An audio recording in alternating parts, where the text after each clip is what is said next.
The fifth most common question asked by the non-Muslim is, why does Islam allow a Muslim man who have more than one wife? What does Islam say?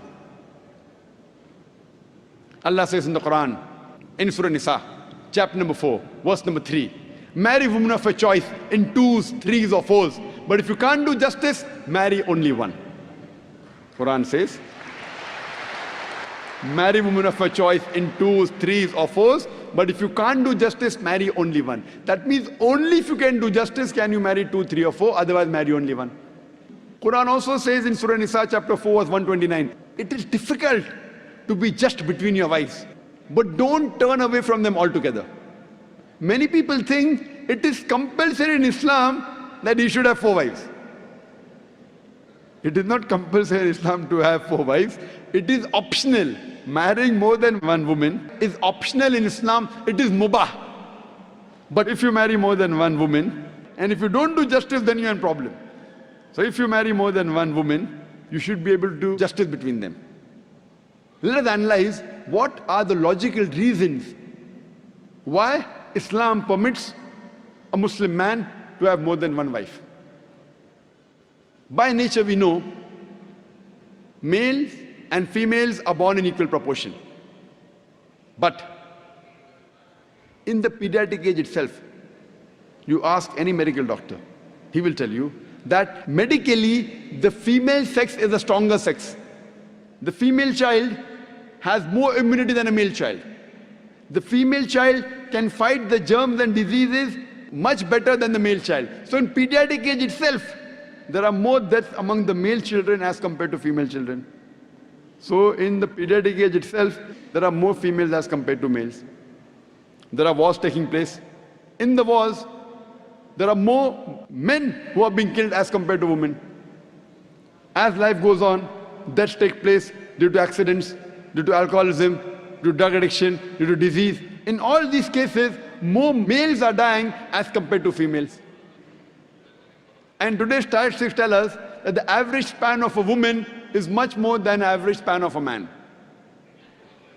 Today, there are more females in the world as compared to males. In some third world countries, like India, where I come from, the female population is less than the male population. And the reason is because of female infanticide and female feticide.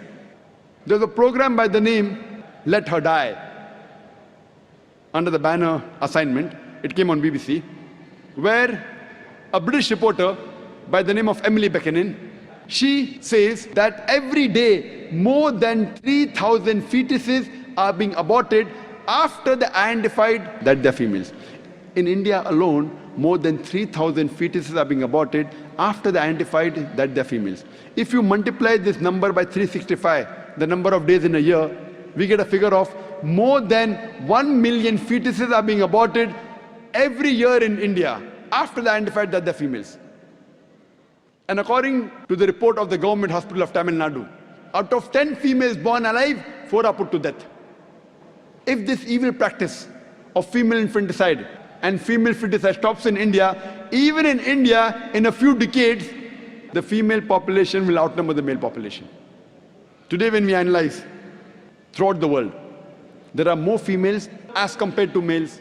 In New York alone, there are 1 million females more than males.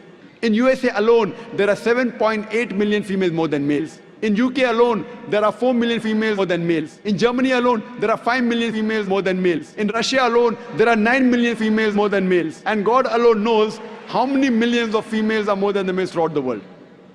If I agree with a non-Muslim that every man should marry only one woman, and suppose my sister or suppose your sister happens to live in USA, and if the market is saturated, every woman has found a life partner for herself.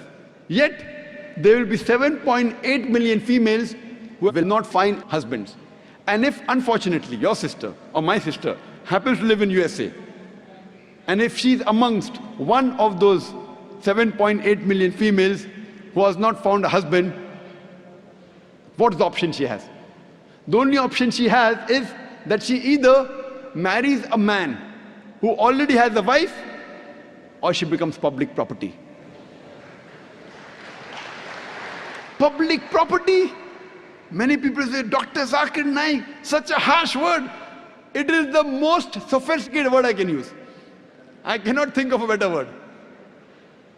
There's no option. She either marries a man who already has a wife or becomes public property. In America, having mistresses is very common.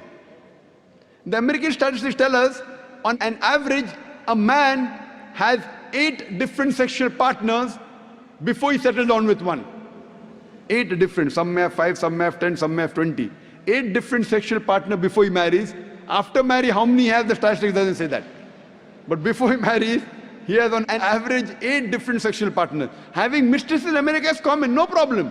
10, 20, no problem. Having 2 wives doesn't go down their throat. You know, when a woman becomes the second wife of a man, she gets honor, she gets a right. She lives a very peaceful life, with grace, with honor, with all her rights. And when a woman is a mistress, she doesn't get her rights, she has no protection, she leads a life of disgrace.